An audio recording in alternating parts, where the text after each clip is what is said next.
We're winning. We're winning. We're winning so much. We're going to get tired of winning, and we're going to say, please, Mr. President, please, we don't want to win anymore. And then we're going to keep on winning. Trump says, shout out to Fox Business News, by the way. Trump says he's attracted $7 trillion. $7 trillion in private investments into the U.S. Imagine that, $7 trillion in investments.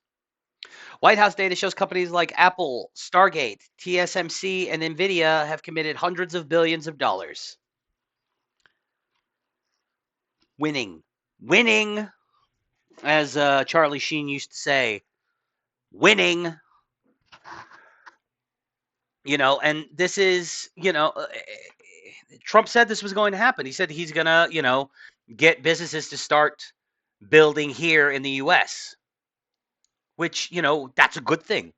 It's what we want. Yeah, President Donald Trump said he attracted over $7 trillion in private investment since being elected from companies like Apple, Eli Lilly, and Stargate, as well as countries such as Saudi Arabia, the UAE, and Japan. See, this is one of the reasons why I think that, the 90-day freeze on tariffs is one thing, but I think, he'll probably, depending upon the deal we come to with Japan, I really do think that, I don't think we're going to tariff Japan very hard, if at all, because, Trump loves Japan, America loves Japan, Japan and America, we're like best friends. We gotta work something out with them. I want my Switch 2, and I don't want to pay an exuberant amount of money for it. Trump spoke to reporters on Wednesday after he signed a round of executive orders when he was asked about procuring a record amount of private sector investments totaling $7 trillion. $7 trillion. I just love saying it. Trillion. We have, I would say, more than $7 trillion now of investments coming in, Trump said. Apple's coming in for $500 billion alone. We have other companies coming in with massive numbers. We have car companies that are coming in. Hyundai is one of them.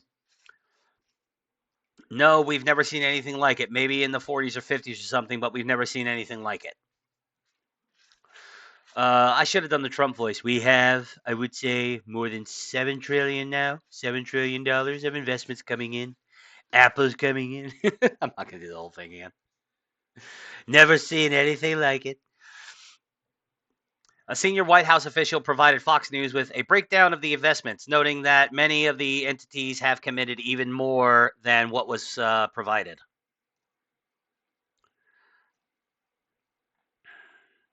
Oh, well, come on.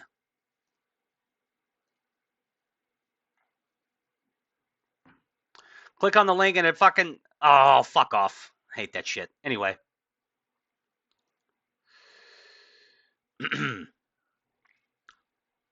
For instance, Stargate, a project by SoftBank, OpenAI, and Oracle that involves the establishment of data centers for further development of AI has contributed $500 billion. Apple also committed $500 billion. That's $1 trillion right there, according to data from the White House official. Computing and electronic giant Taiwan Semiconductor Manufacturing Company, TSMC, has committed to a $100 billion investment in the U.S., and Nvidia is in for $200 billion. So we're going to get microprocessors or semiconductors, microprocessors, and video cards going to start being made here in America. Winning.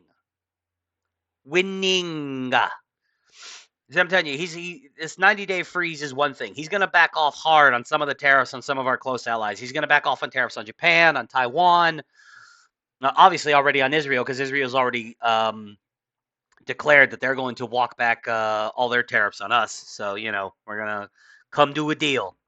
The art of the deal. Other notable companies involved are Eli Lilly for $27 billion, Hyundai for $20 billion, Venture Global for $18 billion, and Johnson & Johnson for $55 billion. Several countries have also committed large sums of money to U.S. investments, including the UAE for $1.4 trillion, goddamn, Japan for $1 trillion, Saudi Arabia for $600 billion, and India for $310 billion, though all numbers could be higher according to White House officials. I mean, this is what we elected him for. He's getting deals done. We're going to make America wealthy again. Bob's your fucking uncle. Let's go. Days after Trump returned to the Oval Office in January, an influx of investments from the tech sector came in, amid the rise of AI and other emerging technologies that will help shape the world economy in decades to come.